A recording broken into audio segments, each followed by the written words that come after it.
Muy buenas tardes, ¿cómo le va? Nuevamente con usted, a lo mejor con un poquito más de tranquilidad personal, no en el país, no se equivoque. Esto sigue moviéndose de una manera muy particular y por eso tenemos este programa, abrimos este TV Contacto, tomándole el pulso al sindicalismo, por eso tenemos Pulso Sindical hoy y en forma muy especial, porque si bien uno que ha estado un poquitito lejos esta semana, regresa al país y se da cuenta de que todo sigue igual, pero que hay un candidato que tuvo un problema de salud, que algunos dicen que ese problema de salud tiene una influencia política futuro, por supuesto lo niegan abiertamente en la Casa Rosada, que algunos dicen, pero ¿cómo le dice al hombre que tiene la mejor imagen en este momento, que se llama Daniel Scioli, que diga, a ver, gobernador de nombres, ¿quién tiene sus manos atadas?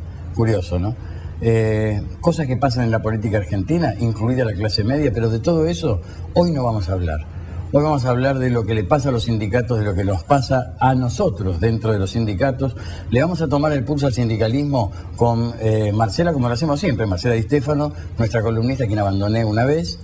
Y a partir de ese momento, luego, una pequeñita sorpresa que creo que vale la pena, porque es la historia misma del sindicalismo. Marcela, ¿cómo estás? ¿Bien? ¿Qué tal? Bien, bien. Contenta de verte otra vez.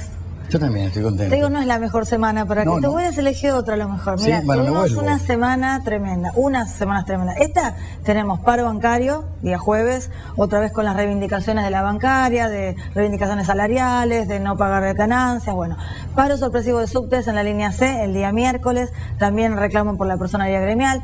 Tregua en Siderar, eso por suerte ha logrado el Ministerio de Trabajo una conciliación obligatoria de 5 días más. Vos sabés que el tema de Siderar, no sé si estuviste leyéndolo estos días. Algo muy por encima.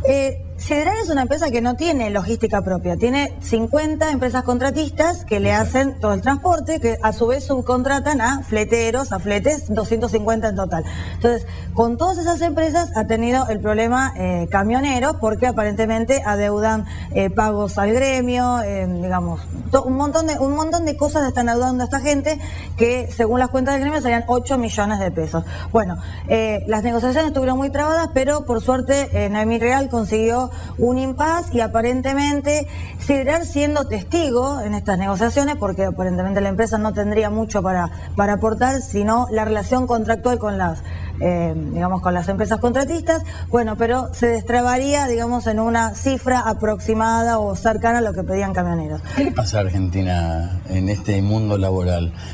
Uno observa, yo estuve en Ginebra, y algún toque, obviamente por eso del ser periodista, hice por allí, ¿no? Y hay una visión muy casi lejana. A veces uno observa a los sindicalistas que han estado acá y nos dicen, no, nos toman como cierto ejemplo, pero a mí me costó mucho lograr, están mucho más encima de las crisis que de lo que significa el movimiento obrero.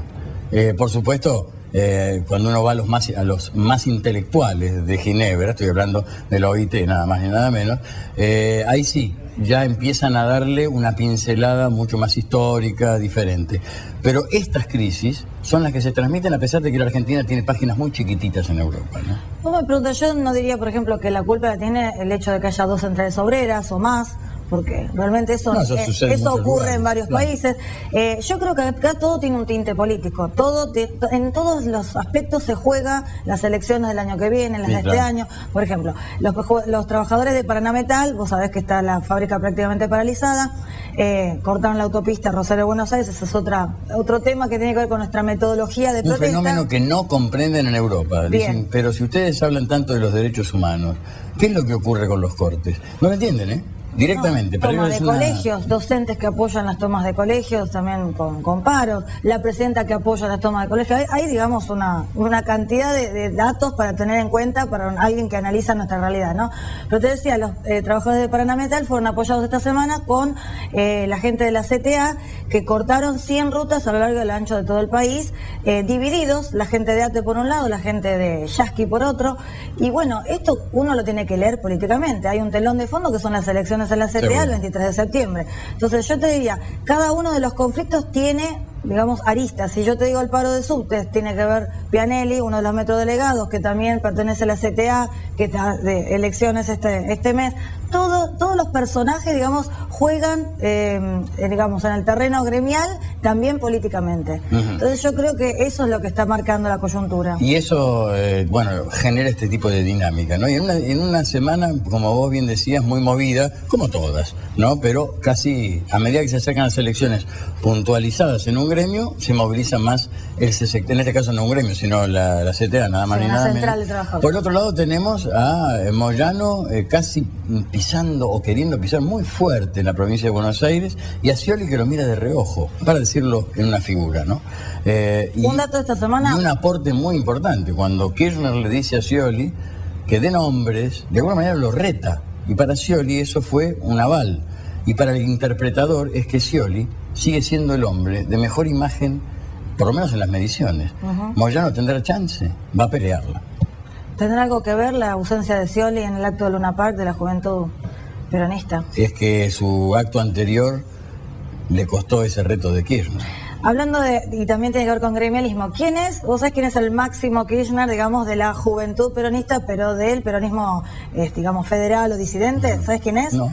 Y es Saúl Ubaldini, el hijo de Saúl Ubaldini. Pero se llama Saúl Ubaldini. Se llama Saúl Ubaldini. En un rato vamos a ver imágenes extraordinarias, porque seguramente usted que vivió esa historia la va a volver a revivir, ¿no? Realmente un trabajo de Maylén Linari, que es nuestra especialista, ¿no? En investigar, y además de investigar, luego editar para que nosotros tengamos nuestras imágenes. A partir de ahora las vamos a tener, y que se dio una vuelta por el instituto, vamos a decirlo bien, es el Instituto de Investigaciones Juan Domingo Perón. Es una presentación de un libro, tiene un protagonista, y ese protagonista, que vamos a decir que se llama Héctor Recalde, importante porque es diputado, importante porque fue el abogado y es el asesor principal de la CGT, e importante porque fue tal vez una de las cabezas principales en lo que se refiere a la apoyatura para que Moyano sea lo que hoy es, sí, ¿no? De eso no hay ninguna duda. Dicen que es el, digamos, el cerebro de Moyano, el que le delinea todas las, digamos, políticas. Y tiene un proyecto, ¿no? Tiene un proyecto en serio. Y el proyecto que ha causado revuelo, no esta semana, sino las anteriores también, que es el proyecto de, digamos, ganancias, repartición de ganancias de las empresas. Ni más ni menos. Bueno, te propongo algo. Vamos a hablar de este proyecto. Te propongo algo. Vamos a ver estas imágenes que nos trajo Maylén. Vamos a ver la historia misma del peronismo. Vamos a ver la historia misma del sindicalismo, cómo fue transitando en tiempos modernos.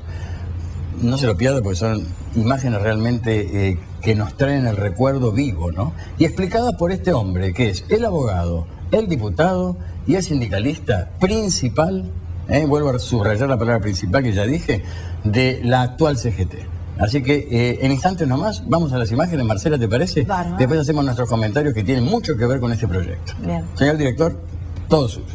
La importancia que tuvo el movimiento obrero en el sostenimiento del peronismo. Porque ya con la primera, con la Libertadura, hubo un juego ambivalente en todos los espacios. Por un lado, la persecución, el sometimiento, pero por otro lado, los intentos de cooptación, con mayor o menor éxito de acuerdo a las épocas. Uno, digamos, tiene que tener una mirada con todos los errores que se pueden cometer, pero lo más amplia y autocrítica posible, porque el movimiento obrero no es todo lo mismo, es decir, ni fue siempre una cosa uniforme. Tuvo sectores diferenciados por sus posiciones frente a la realidad política argentina. Yo siempre recuerdo la actitud de los trabajadores argentinos durante la dictadura militar, en primer término. El decreto 385 del año 77. Este decreto hizo caducar todas las fichas de afiliación de los trabajadores a sus respectivos sindicatos. Es decir, el trabajador que quería afiliarse tenía que volver a hacerlo, tenía que reafiliarse. Y ahora pasaron muchos años y uno tal vez no tiene la memoria muy fresca de lo que era esa época. Lo que significaba escuchar el timbre a la noche de la casa, o una sirena, o el auto que pasaba sin chapa de identificación, con algunos gorilas de adentro. Es decir, quiero volver a recordar esto y ponerlo en la superficie para valorar la actitud de los trabajadores argentinos. La reafiliación dio padrones más abultados de los preexistentes. El movimiento obrero llamó a este decreto el decreto plebiscito. Se volvió a plebiscitar el peronismo contra la dictadura militar. Y después, 2 años después, el 27 de abril de 1979, la primera manifestación masiva popular contra la dictadura militar la protagonizó un sector del movimiento obrero con una huelga general. Pero llegamos al 83. Ustedes recuerdan, no ganamos nosotros, ganó Alfonsín. ¿Qué hizo Alfonsín? Ley Mucci. Primer intento. Es decir, inmediatamente es hostigar, tratar de debilitar o fragmentar al movimiento obrero. Ilia ya lo había hecho con un decreto del 969 del año 76 y fracasó. O sea, cada vez que se cambia la conducción política del Estado argentino y el gobierno no es peronista, lo primero que hace es tratar de hostigar al movimiento obrero. Gana Alfonsín, no restablece un solo derecho individual de los derechos que arrebató la dictadura al movimiento obrero, a los trabajadores individualmente considerados. Pierde el PJ en el 83 y quien representa realmente la oposición política al gobierno de Alfonsín es el movimiento obrero. Con la pérdida, la derrota de Alfonsín significó que para contener un poco al movimiento obrero le devolviera cosas muy importantes como son las obras sociales, los convenios colectivos de trabajo y la ley de organización sindical. Pero recién en marzo del 88 pasó esto. Y en el 89, con aquello si hubiera dicho lo que iba a hacer no me hubieran votado. Y fue exactamente así. No hizo nada de lo que se había prometido en la plataforma electoral hacer. Y con avatares, idas y vueltas, el movimiento obrero realmente separado. Ahí nacen, tiempo después, hay algunos fraccionamientos de la CGT, nace el Movimiento de Trabajadores Argentinos con un enfrentamiento abierto. Quiero significar esto. Desde un sindicato, desde la conducción de un sindicato, enfrentar a un gobierno no es cosa fácil. Es fácil decirlo. Es muy difícil porque los gremios tienen una vinculación con el Ministerio de Trabajo muy estrecha en cuanto a resoluciones, personería, convenios, encuadres. Es decir, el tener un Ministerio de Trabajo en contra es difícil. Pero en 1994 la CGT oficial firmó un pacto con el gobierno, se llamó Acuerdo Marco para el Empleo, la Productividad y no sé qué otra cosa más. Eso abrió la puerta a mayores flexibilizaciones laborales que ya habían comenzado en el 89, con una ley que discutimos durante un año y medio, que fue la ley de empleo. La ley de empleo venía a combatir la desocupación, que era el 6% cuando se sanciona. Mira dónde fuimos.